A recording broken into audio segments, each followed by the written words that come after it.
Pour cette 11e journée de Pro D2, Mont-de-Marsan 6e recevait Soyaux-Angoulême 7e au stade Guy Boniface. Avant la trêve, le stade montois l'avait emporté à Béziers, signant au passage sa première victoire à l'extérieur de la saison. Une minute de silence était respectée en hommage aux combattants de la Première Guerre mondiale et aux victimes de tous les conflits. Les joueurs arboraient le bleuet de France sur leur maillot. Malgré des conditions humides, les deux équipes allaient proposer du jeu après un round d'observation. Ce sont d'abord les Landais sur les 40 mètres charentais qui prenaient le dessus. Clément Otazo servait son centre au pâté Ratou. Le Fidjien déchirait la défense adverse avant de servir superbement à hauteur Julien Cabane sur les 22 mètres. L'ailier montois sprintait pour terminer l'action, mais il échouait devant la ligne.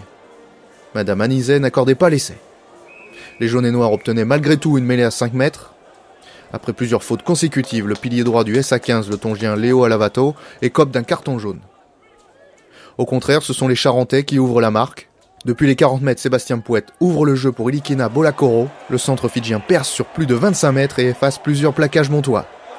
Avant d'aller au sol, l'ancien Biarro réussit à passer son ballon à Paulin Riva, venu à hauteur. L'ancien espoir de l'UBB termine cette très belle action en échappant à Salawa et à Gerber. Des 22 mètres en coin, Sébastien Pouette transforme. Adrien Ayestaran amorce une combinaison pour ses trois quarts, mais la remise intérieure pour Paulin Riva est manquée. Ratou tape dans le ballon. Julien Cabane, qui est parti derrière, peut jouer et poursuit au pied dans les 22 mètres angoumoisins. À la lutte avec Ayestaran, Cabane ne peut récupérer ce ballon.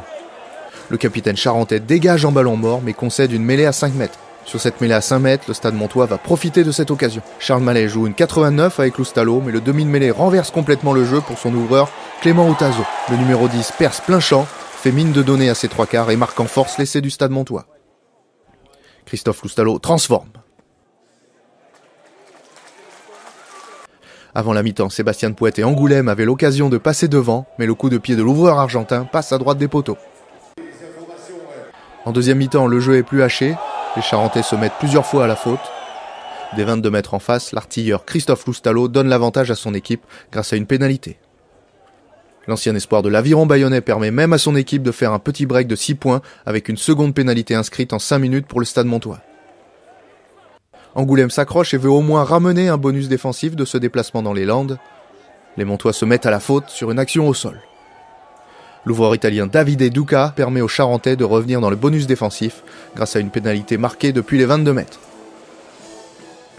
Devant leur public, les Landais s'attachent à bien finir le match et tentent de franchir la bonne défense charentaise à l'image de cette percée de Julien Cabane.